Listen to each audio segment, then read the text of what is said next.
Então a gente viu que a tensão é de 27 volts e a tensão 2, ela tem um sinal de menos, porque ela caminha no sentido da direita para a esquerda. Ela circula, ela começa pela direita, ela tem um sentido de movimento no sentido de ir para a esquerda. Esse é o sinal contrário ao sinal original. A corrente ela deve circular da esquerda para a direita. Então, como a corrente ela foi produzida pela tensão de 27, ela deveria ter um sinal de mais, só que por ela estar circulando para o lado esquerdo, ela vai ter, na verdade, um sinal de menos na frente dela. Ao chegar no resistor de 6 ohms, a corrente I3, produzida pela fonte de tensão 2, a corrente I3 chega, atravessa o resistor, vai passar por ele. Essa corrente ela vai andar no sentido de se aproximar de novo da fonte de tensão. Ela está se aproximando da fonte, vejam que ela passa pelo resistor de 6, ela continua passando, ela vai no sentido de se aproximar da fonte. Ao se aproximar, ela está voltando à fonte que a produziu, e esse sentido de aproximação, ele tem um sinal de menos. O sentido de afastamento tem um sinal de mais. O sentido de aproximação da fonte tem um sinal de menos. A corrente ela vai circular, ela passa pelo R2 de 6 ohms e também pelo R3 de 3 ohms. Nesses dois resistores a corrente passa no sentido de estar se aproximando da fonte. Esse sentido de aproximação ele tem um sinal de menos, pessoal. Sempre que a corrente ela vai no sentido de se aproximar da fonte que a produziu, ela tem um sinal de menos. Resta ainda analisar esse mesmo resistor de 6 ohms, ele também é percorrido pela corrente da tensão 1.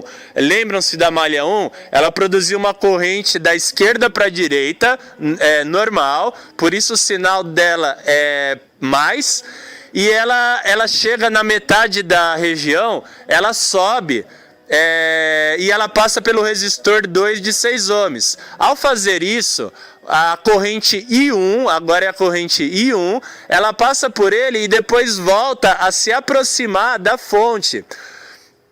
Então, só que do ponto de vista da fonte de tensão 2, essa corrente ela está voltando para a fonte original que a produziu, ela está voltando, ela tem um sentido equivalente ao de se afastar da fonte 2.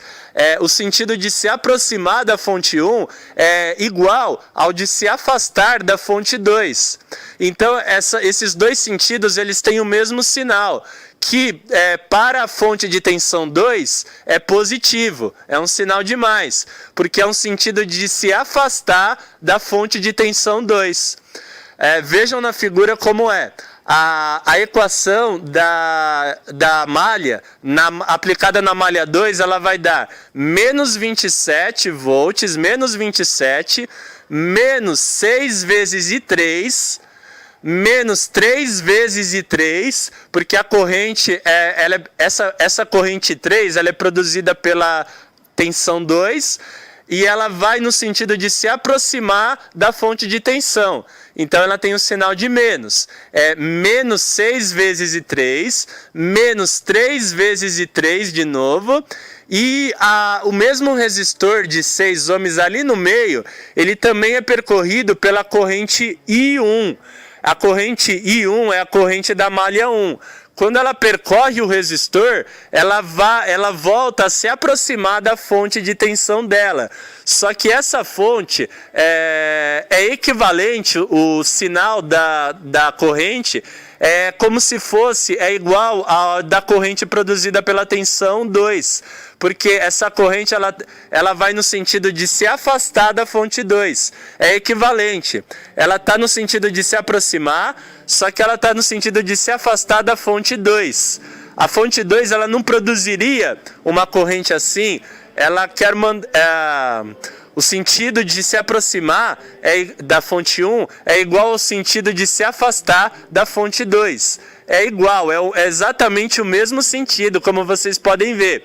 Portanto, o resistor de 6 ohms vezes a corrente I1 vezes I1 vezes I1 é igual a... é um sinal de menos. Desculpa, é um sinal de mais. Porque essa corrente ela circula no sentido de se aproximar da fonte 1, mas também de se afastar da fonte 2. O que importa pra gente na malha 2 é somente a fonte de tensão 2. Do ponto de vista dela, para ela, essa corrente que está se afastando dela, ela tem um sinal de mais. Correntes que se afastam da fonte têm um sinal de mais. Correntes que se aproximam da fonte têm um sinal de menos, pessoal. Dessa forma, então, a gente calculou como fica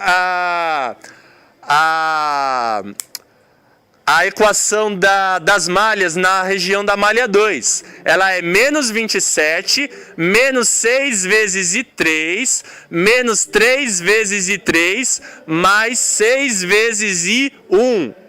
As equações das malhas, elas ficam dessa forma, então. Vejam aí na figura.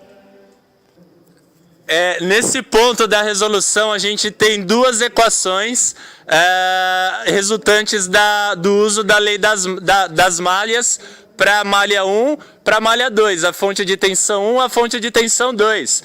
A equação da malha 1 ela ficou 12, aqui a gente vai ter menos 6 vezes I1, menos...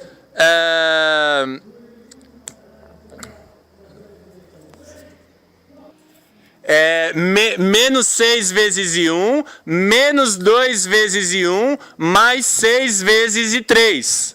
A equação da malha 2, ela deu menos 27, menos 6 vezes I3, menos 3 vezes I3, mais 6 vezes I1. As duas são iguais a zero. A equação 1 igual a 0, a equação 2 igual a 0. Como vocês veem, agora a gente vai fazer uma diminuição desse sistema de equações que a gente chegou para determinar qual pode ser o valor da corrente I1 e qual vai ser o valor da corrente I3. E também a gente vai achar posteriormente qual é o valor da corrente I2. Esse sistema, ele ficou desse jeito, então a gente vai precisar arrumar uma forma achada na matemática mesmo para isolar uma das duas variáveis, resolver esse sistema, eliminar uma das duas variáveis, a gente vai ficar com apenas outra, essa outra variável vai ser usada para determinar o valor da corrente I1 e depois a gente vai achar o valor da corrente I3 também. Primeiramente, a gente vai achar o valor da corrente I1.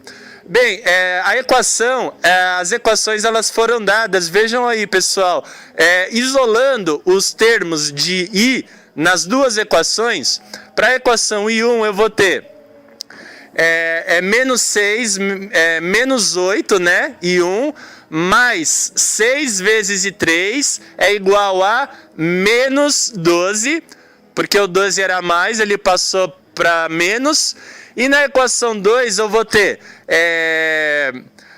menos 27, menos 6 vezes I3, menos 3 vezes I3, mais 6 vezes I1, igual a 0. Isso vai ficar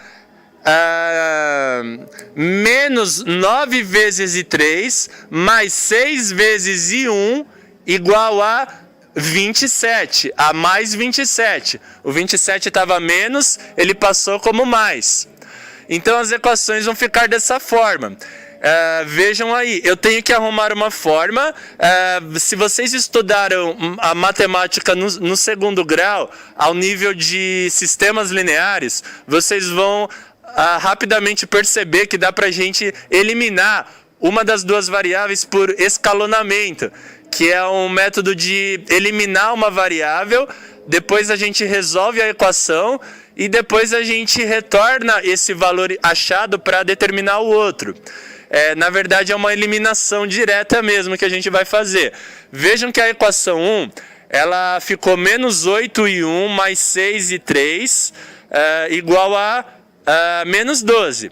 A equação 2 ficou menos 9 e 3 mais 6 e 1 igual a 27. O I3, se eu multiplicar o 6 da equação 1 e o 9 da equação 2, que já tem sinais diferentes, eu vou multiplicar o 6 da equação 1 por 3, automaticamente toda a equação também vai ser multiplicada por 3, e eu vou multiplicar o menos 9 da equação 2 por 2. E todo o restante da equação também vai ser multiplicada por 2. O resultado disso vai ser que eu vou ter, na equação 1, eu vou ter mais 18 vezes I3, e na equação 2 eu vou ter menos 18 vezes I3. Isso me permite cancelar, eliminar o I3. Vai dar 0. Eu vou, a equação que vai sobrar, ela vai ser... que como o resultado de eu ter multiplicado a equação 1 por mais 3 e a equação 2 por menos 2, eu vou ter uma multiplicação de todos os termos por esses números. Eu vou obter